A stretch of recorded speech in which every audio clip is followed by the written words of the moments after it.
మా పాప అయితే 4 డేస్ నుంచి పిజ్జా కావాలని తెగ గొడవ చేస్తుందండి. ఆర్డర్ చేద్దామంటే 400 లేనిదే పిజ్జా అయితే రావట్లేదు, డెలివరీ ఛార్జెస్ అవన్నీ కలిపి.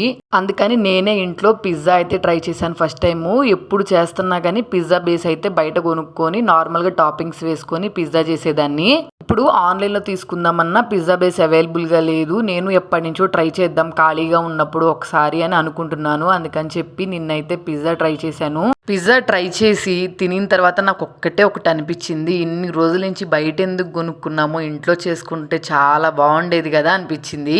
ఎప్పుడు పిజ్జా చేద్దాం అనుకున్నా కానీ ఓవెన్ ఉంటేనే పిజ్జా పర్ఫెక్ట్గా వచ్చింది అనుకుంటా, లేకపోతే రాదనుకుంటా అని చెప్పి ఆ భయంతోనే నేను ట్రై చేయకుండా అయితే ఉండేదాన్ని.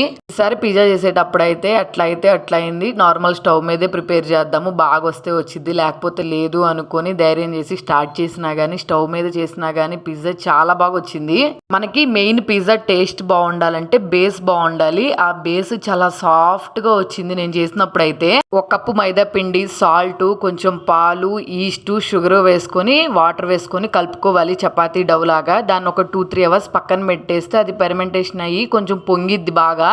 2 అవర్స్ తర్వాత ఆ డౌన్ అయితే మాత్రం మనం పిజ్జాకి ఎంత అయితే అవసరం అవుతుందో అంత అయితే ఉండలాగా చేసుకొని ప్లేట్ మీద నూనె రాసుకొని దాని మీద అయితే ప్రెస్ చేసుకోవాలి.